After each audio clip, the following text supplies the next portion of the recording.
అద్దాలు పగలగొట్టినారు, మనుషుల్ని కొట్టినారు, కార్పొరేటర్లని, టీవీ ఛానల్కు సంబంధించినటువంటి కెమెరాను ధ్వంసం చేసినారు. టీడీపీకి సంబంధించిన ఆ శంకర్ యాదవ్ అట ఆ బస్సులో దూరుతున్నటువంటి ఫోటో కూడా మా వాళ్ళు తీయటం జరిగింది. ఇన్ని అకృత్యాలు చేస్తూ చివరకు కోరం లేకుండా, అంటే మీకు మెజారిటీనే లేదు, ఎన్నికలు జరుపుకునేటువంటి పరిస్థితే లేదు, ఎన్నికలు వాయిదా చేసినారు. ఏమని చెప్పాలా దీన్ని? సమాజం ఈసడించుకుంటున్నది చంద్రబాబు నాయుడు గారు, పవన్ కళ్యాణ్ గారు.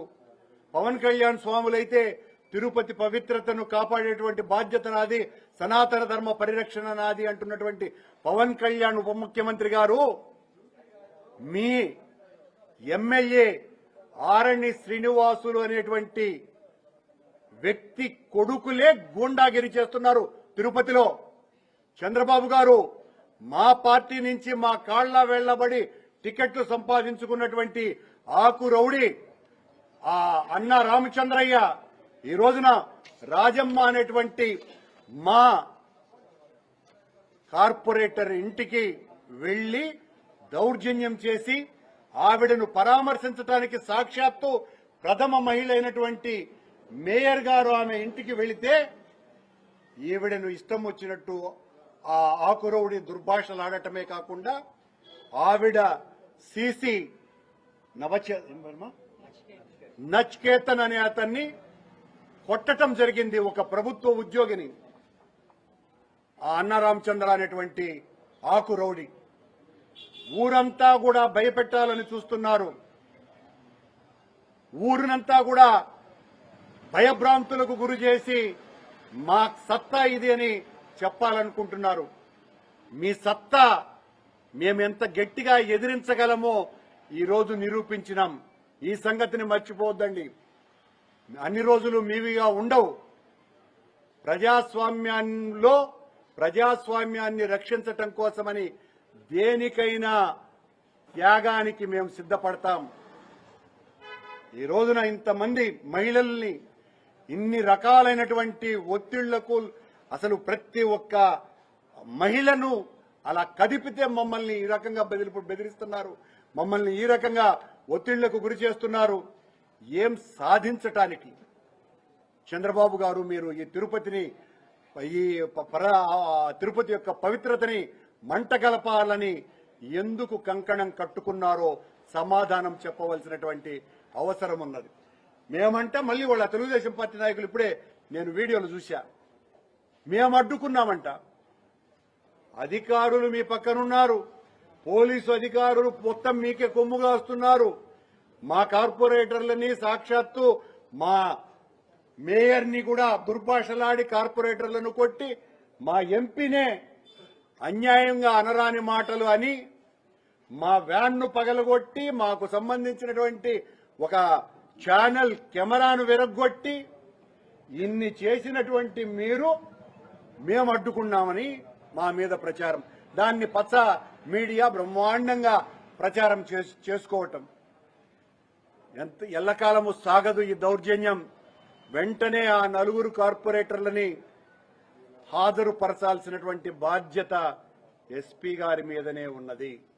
మేము ఆల్రెడీ హైకోర్టులో లంచ్ మోషన్ కూడా మూవ్ చేస్తున్నాం, మళ్ళీ చేయటం కూడా జరిగింది. ఎన్నికల ప్రధాన ఆఫీసర్ కూడా చెప్పడం జరిగింది.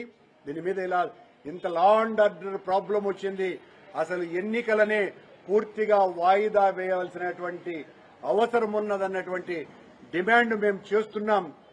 ఒక్కొక్కరికి 50 లక్షలు ఇస్తామని ప్రలోభ పెట్టేటువంటి ప్రయత్నం చేస్తున్నారు. ఒక కార్పొరేటర్కి 50 లక్షలట. ఓటు వేయండి లేదా ఆబ్సెంట్ అన్నకండి. ఇది వాళ్ళ ఒత్తిళ్లు చేస్తున్నటువంటి, లేదా మీ ఆస్తులు కొలగొడతాం, మీ అంతు చూస్తాం. మా అంతు చూడలేరు. ఈ రోజున ఆస్తులు పోగొట్టుకున్నా సరే మేము వైఎస్ఆర్ కాంగ్రెస్ పార్టీకి, మా నాయకుడు జగన్మోహన్ రెడ్డికి అండగా ఉంటామని నిలబడ్డటువంటి మా వీర మహిళలకు అందరికీ కూడా నేను శతసహస్ర ధన్యవాదాలు తెలియజేస్తున్నా. మా ఇక్కడే స్పష్టంగా మా 23 మంది కార్పొరేటర్లు ఉన్నారు. 4 కార్పొరేటర్లు నువ్వు కిడ్నాప్ చేసినారు, మీరే కావాలంటే ఎంచుకోవచ్చు స్పష్టంగా మీడియా ముందరనే ప్రవేశపెట్టాం. కోరం లేకుండా పోయిన తెలుగుదేశం పార్టీకి అక్కడ అటెండ్ అయినటువంటి వాళ్ళు ఎమ్మెల్యేతో సహా కేవలం 22 మంది అన్నటువంటి సంగతిని కూడా ఈ సందర్భంగా గుర్తు చేస్తున్నా.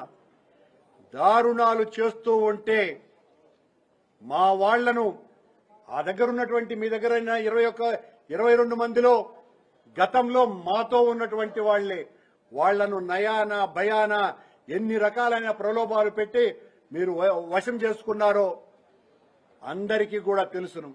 మా డిప్యూటీ మేయర్ అభ్యర్థి మొత్తం ఆస్తులు కూలగొడతారండి. ఎంత దారుణమైనటువంటి విషయం ఇది. మరో 5-6 మంది కార్పొరేటర్ల ఆస్తులు కూలగొట్టేదానికి సిద్ధపడ్డారు. దానికి ఈనాడు పత్రిక ఇదిగో అమర్నాథ్ రెడ్డి, ఇదిగో అనీష్ ఇల్లు ఈ రకంగా ఉంది, హాస్పిటల్, దీన్ని కొట్టాల్సినటువంటి అవసరం ఉన్నది. ఇలా కొట్టాలా అని అనుకుంటే తిరుపతిలో 70% కొట్టాలా. ఈనాడు పత్రిక దానికి సిద్ధంగా ఉందా? ఈనాడు పత్రికకు చెప్పాల్సిన మరో ముఖ్య విషయం ఉంది. ఇలా కొట్టుకుంటూ పోవాలంటే 6,000 ఎకరాలలో ఓ సామ్రాజ్యాన్ని నిర్మించినటువంటి రామోజీరావు ఫిల్మ్ సిటీని కొట్టాల్సినటువంటి అవసరం ఉన్నది. నక్సలైట్ల చర్చలలో ప్రధానమైనటువంటి విషయం, నక్సలైట్లు పెట్టినటువంటి డిమాండ్ ఆ రోజు రాష్ట్ర ప్రభుత్వానికి రామోజీరావు యొక్క అక్రమ సంపాదన, అక్రమ కట్టడాలు, ఆ ఆక్రమించినటువంటి పొలాలు, దీని మీదనే 1.5 రోజు చర్చ జరిగింది. ఆ చర్చల్లో నేను కూడా ఆ రోజు ప్రభుత్వం తరఫున భాగస్వామిని అనేటువంటి విషయాన్ని కూడా గుర్తు చేస్తున్నా. ఈనాడు మా కార్పొరేటర్ల ఆస్తుల్ని కూలగొట్టండి అని జిల్లాలో ప్రముఖ మొదటి పత్రికలో రాస్తుంది. ఎక్కడి అక్షరపు విలువ? మీరా ప్రజాస్వామ్యాన్ని రక్షించాలని కంకణం కట్టుకున్నది? మీ వలన ప్రజాస్వామ్యం కాపాడబడేది? ఏమన్నా అంటే కరుణాకర్ రెడ్డి అరాచకం చేసినాడు, అభినయ్ అరాచకం చేసినాడు. ఇదే 8 నెలలుగా పాట. ఒకటన్నా మంచి పేరు చేస్తే చచ్చినారా మీరు? ఈ 8 నెలల్లో ఒక్క పని కూడా చేయలా. ఎంతసేపు మా మీదన ఏడ్చే పనులు తప్ప, జగన్మోహన్ రెడ్డి గారి మీద ఏడుపు తప్ప చేసినటువంటి మంచి పని ఒక్కటి లేదు. చివరికి ఒక్కడు అలేక్ నిరంజన్ ఒకడు గెలిచినాడు తెలుగుదేశం పార్టీ తరఫున. ఆ అలేక్ నిరంజన్ ని డిప్యూటీ మేయర్ని చేయాలని మా వాళ్ళనందరినీ కూడా కొని ఈ రకంగా చేయాలని చూస్తున్నారు. మేమేదో బాధతోనో భయంతోనో బిడియంతోనో చెబుతున్నటువంటి మాటలు కావు ఇవన్నీ. మాకు అలాంటి భయాలు బెత్తులు పొరపాటును కూడా రావు.